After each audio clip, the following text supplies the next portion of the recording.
Hello everyone, welcome back to the another video. Hope you all are good. So let's focus on the today's topic without wasting a time. Let's start a topic. And today our topic is vocationalization of education. If you know the meaning of vocationalization, then pause the video and write its meaning in a comment section. So let's start with the meaning of vocationalization.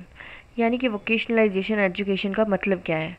ये एक particular type की education है जिससे जो कि बच्चों को provide करना मतलब जो कि बच्चों को प्रोवाइड की जाती है किसके लिए कोई भी अपना एक वो स्पेसिफिक करियर बना सके, जिसको क्या कहते हैं वोकेशनल कोर्सेज कहते हैं।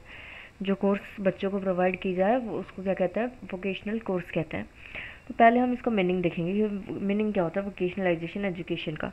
सो vocationalization education means the specific type of education help to prepare student for a specific career and vocation। जैसे कि मैंने बताया आपको कि ये क्या है, ये एक पर्टिकुलर टाइप की एजुकेशन होती है जो कि बच्चों को प्रोवाइड की जाती है क्यों उनका अपना एक करियर वो बना सके किसी भी फील्ड में कोई भी ऐसा कोर्स करके। This type of education can take place in school, technical institute और on the job training program. यानी कि इस टाइप की जो एजुकेशन है वो कहाँ कहाँ दी जा सकती है, तो वो स्कूलों में दी जा सकती है, टेक्निकल इंस्टीट्यूशंस में दी जा सकती है और जॉब ट्रेनिंग प्रोग्राम में भी दी जा सकती है। उसके बाद क्या है, vocational education usually consist of a mix of theory and practical hand on activities to develop transferable creative and personal development skills specific to a chosen job. यानी कि वोकेशनल जॉब के अंदर थियोरी पार्ट भी होता है और practical part भी होता है और अंदर एक्टिविटीज़ भी इसके अंदर होती है। ये मोस्टली किस चीज़ के लिए होता है, ये बच्चे की स्किल को डेवलप करने के लिए होता है ताकि वो पर्टिकुलर जॉब को चूज़ कर सके। Then our next point is there are some example of vocational courses like cooking, stitching, carpentry, plumbering, technicians, dry cleaning ETC।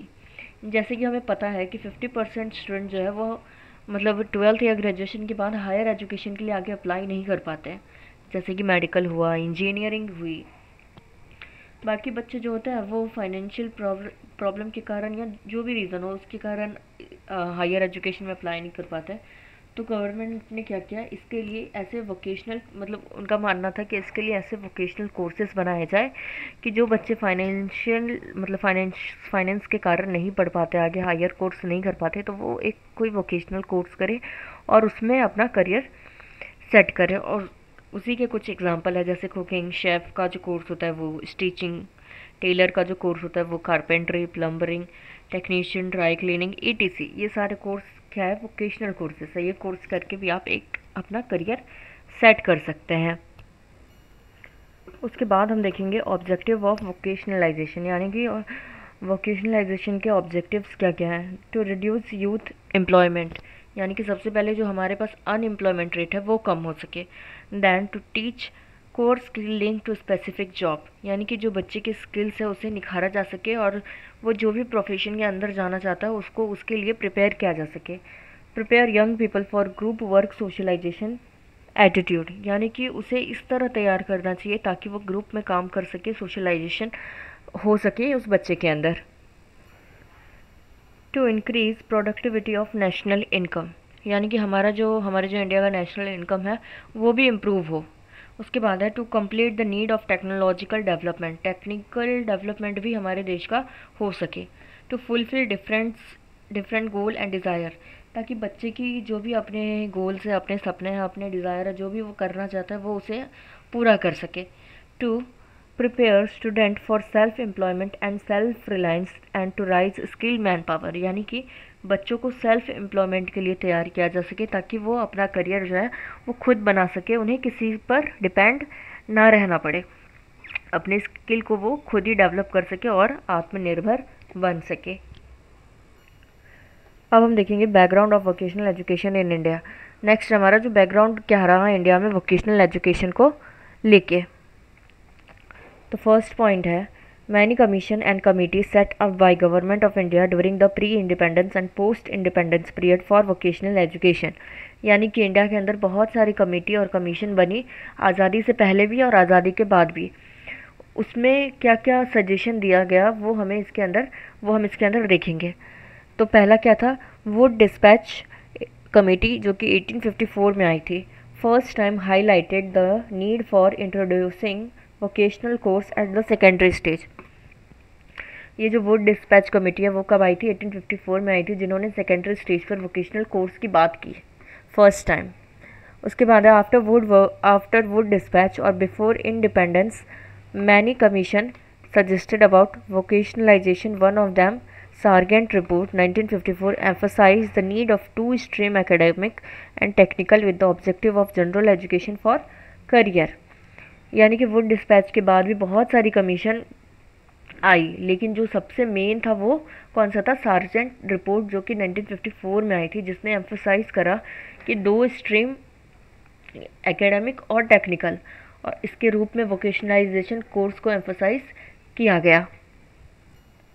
उसके बाद है हमारा सेकेंडरी एजुकेशन कमीशन 1952 से 1953। It recommended diversification after 8 year of schooling and by providing training in various vocation multipurpose school was establish in the ports throughout the country. यानी कि फिर क्या आया, फिर सेकेंडरी एजुकेशन कमीशन आया।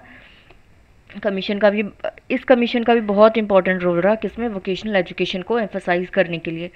ये 1952 से 1953 में आया। इसने क्या रिकमेंडेड किया कि बहुत सारे कोर्सेज निकाले जाए जो कि 8 साल तक ये कोर्सेज स्कूल में भी चल सकते हैं, जिसके कारण बहुत सारे मल्टीपर्पज़ स्कूल जो हैं वो ओपन हुए, कहाँ, पूरे इंडिया के अंदर। फिर नेक्स्ट है हमारा कोठारी कमीशन 1966। कोठारी कमीशन कब आया था, 1966 में। वोकेशनलाइजेशन की बात हो और कोठारी कमीशन का नाम ना आए ऐसा तो बिल्कुल भी नहीं हो सकता है ना। आप लोग को पता है ऐसा क्यों? ऐसा इसलिए क्योंकि इस कमीशन के कारण ही जो है 1986 की जो पॉलिसी थी उसमें बहुत सारे स्टेप लिए गए किसको लेके, वोकेशनल कोर्सेज को लेके। It was one of the earliest to emphasize diversifying the curriculum at higher secondary level through vocational courses. इसने क्या किया, इसने emphasize किया diversifying courses के लिए +2 लेवल के स्टेज पे। उसके बाद क्या है, प्लान टू रिकन्स्ट्रक्ट WEP यानी कि work experience programme at middle level class 1 to 8। यानी कि इसमें दो तरह के सजेशन दिए उन्होंने, एक वर्क एक्सपीरियंस प्रोग्राम जो कि क्लास 1 से लेके 8 के लिए होगा, and second one is VEP यानी कि vocational education programme at secondary plus higher level, यानी कि वोकेशनल एजुकेशन प्रोग्राम जो कि सेकेंडरी और हायर लेवल के बच्चों के लिए होगा। This policy recommended that at the +2 level 50% of the student be divided to vocational education within 20 year. यानी कि इस पॉलिसी का रिकमेंडेशन था कि जो 50% स्टूडेंट हैं जो आगे स्टडी कंटिन्यू नहीं कर पाते, वोकेशनल एजुकेशन के अंदर कोर्स करनी ही होगी। और ये मतलब गवर्नमेंट का जो क्या था, ये टारगेट था अगले 20 साल तक इसको रीच करना पड़ेगा किसी भी हालत में। नेक्स्ट वन इज़ NEP 1986 यानी कि national education policy of 1986 accorded a very high priority to the program of vocationalization. It was envisaged majority of product of the vocational courses would be absorbed by self-employment. अब हम बात करेंगे 1986 की national policy of education की। इन्होंने क्या किया, इन्होंने 1986 की पॉलिसी ने वही किया जो कोठारी कमीशन ने सजेशन दिए थे, उससे प्रैक्टिकल वे में मतलब इम्प्लीमेंट किया ताकि सेल्फ एम्प्लॉयमेंट को बढ़ाया जा सके। फिर आता है हमारा POA 1992 जो कि हमने पिछली वीडियो में पढ़ा भी था। Mean to be develop healthy and attitude among student towards work and life to enhance the implexibility to reduce the mismatch between demand and supply of skilled man power. यानी कि फिर POA 1992 इसमें क्या कहा गया, जो सप्लाई रेट है यानी कि जिसमें वर्कर है जितने वर्कर हैं उतने ही एम्प्लॉय होने चाहिए, उसके अकॉर्डिंग जो भी हमारी स्किल पावर है वो भी हमें बढ़ानी पड़ेगी। इसका जो मिसमैच हो रहा है उसे हमें रिकवर किया जाए उसे हमें रिकवर करना चाहिए। जितनी डिमांड है स्किल्ड मैन पावर की उतना ही एम्प्लॉयमेंट भी होना चाहिए, दोनों इक्वल होने चाहिए, है ना।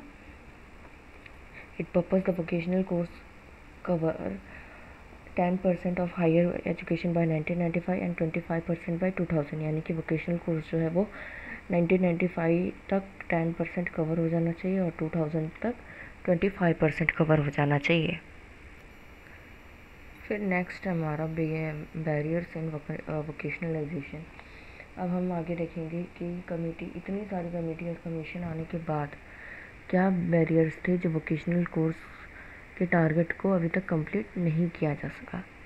तो पहले हमारा पॉइंट है नो सीरियस थॉट गिवन, यानी कि VOE has not been seriously tikified by central and state. जिसमें पहला हमारा जिसमें हमारा पहला पॉइंट है कि इसके लिए कोई सीरियस स्टेप नहीं उठाया गया, किसके द्वारा, सेंट्रल और स्टेट गवर्नमेंट के द्वारा। फिर नेक्स्ट है हमारा shortage of training facility, shortage of training for teachers vocational courses, यानी कि टीचर्स ट्रेनर की कमी है, क्योंकि जो टीचर्स है वही ट्रेन नहीं है, तो वो बच्चों को कहाँ से सिखा पाएंगे। फिर नेक्स्ट है हमारा lack of finance, because of fund storage there were absence of train teacher and material facility, यानी कि फ़ंड के कारण भी हमारे पास टीचर ट्रेनिंग और मटेरियल की कमी रहती है। पैसे नहीं होंगे तो हम इन्वेस्ट कहाँ से करेंगे, हम टीचर को कहाँ से ट्रेंड करेंगे, हम उसके लिए मटेरियल कहाँ से लाएंगे, है ना। फिर lack of expert guidance, department of education in the state had no advantage to expert guidance to plan. अब इस चीज़ को कैसे इम्प्रूव किया जा सकता है, उसी चीज़ की जो है कमी डिपार्टमेंट में है। उसके बाद हमें हमारा नेक्स्ट पॉइंट री imagining vocational education and EP 2020।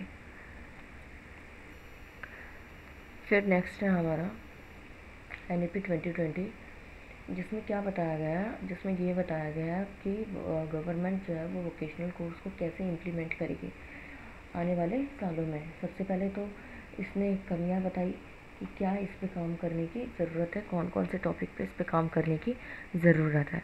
तो पहला हमारा पॉइंट क्या है, NEP 2020 highlight the issue that teachers specially at higher education level are not fully skilled to teach vocational courses, यानी कि हमारे पास स्किल्ड टीचर की कमी है, स्पेशली कहाँ पे, सेकेंडरी हायर लेवल पर टीचर की कमी है जो कि वोकेशनल कोर्सेज बच्चों को सिखा पाए। वो खुद ही ट्रेन नहीं है तो वो बच्चों को कहाँ से ट्रेन करेंगे। Student are taught in a theoretical way ineffective and an additional burden. जो भी हमारे पास वोकेशनल कोर्स है उसमें भी क्या है, थियोरेटिकल पोर्शन जो है वो ज़्यादा है। इससे क्या हो रहा है, इससे बच्चों के ऊपर बहुत ज़्यादा बर्डन बन गया है। फिर थर्ड पॉइंट क्या है हमारा, no proper detail curriculum no proper admission criteria for vocational courses. फिर क्या बताया गया कि इस वोकेशनल कोर्स के लिए कोई भी डिटेल्ड करिकुलम नहीं है और ना ही कोई एडमिशन क्राइटेरिया है। फिर नेक्स्ट पॉइंट है हमारा to overcome this situation NEP 2020 recommended. अब NEP 2020 ने क्या क्या रिकमेंडेड किया कि इस सिचुएशन से हम बाहर कैसे आएंगे।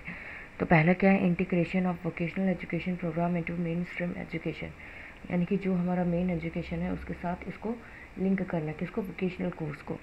Then next point is emphasize the dignity of labour and importance of various vocation including Indian art and artistic ownership, यानी कि हर काम जो है वो इक्वली क्रेडिट है, यानी कि आप इंजीनियर हो तो उसको ज़्यादा प्रेफरेंस दी जाएगी।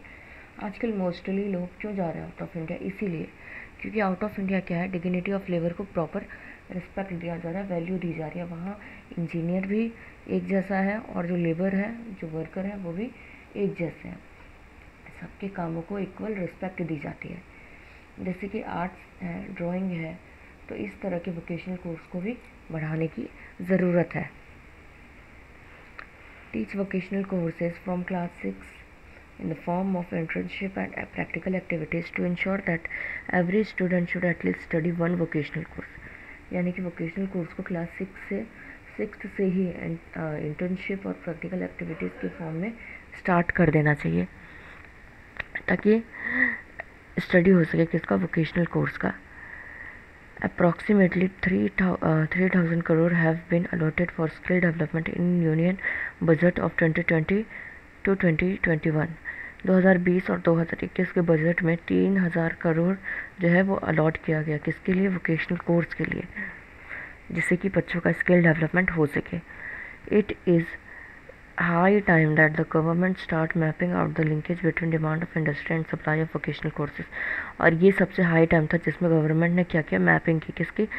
इंडस्ट्री और वोकेशनल कोर्सेज की। पहले मैंने बताया था कि जितने वर्कर्स है उतनी ही एम्प्लॉयमेंट रहेगी, दोनों का मिसमैच नहीं होना चाहिए। फिर नेक्स्ट पॉइंट है हमारा, according to NEP 2025 at least 50% of learner shall have vocational exposure through school and higher education. फिर NEP 2020 के अकॉर्डिंग क्या था कि 2025 तक कम से कम क्या होगा? 50% जो भी स्टूडेंट है वो हायर एजुकेशन करते करते ही वोकेशनल कोर्स उसे सीख लेना चाहिए। Every child learn at least one vocation, हर बच्चे को कम से कम एक वोकेशनल कोर्स सीखना चाहिए। No hard separation between vocational and academic stream. फिर क्या बताया कि हर बच्चे को एक वोकेशनल कोर्स सीखना चाहिए, कोई भी फ़र्क नहीं होना चाहिए वोकेशनल कोर्स में और एकेडमिक स्ट्रीम में। अब इसी के साथ क्या होता है, इसी के साथ हमारा ये टॉपिक ख़त्म होता है। Keep watching my channel, don't forget to like, subscribe and share with your friends. Stay happy. Bye. See you soon in the next video.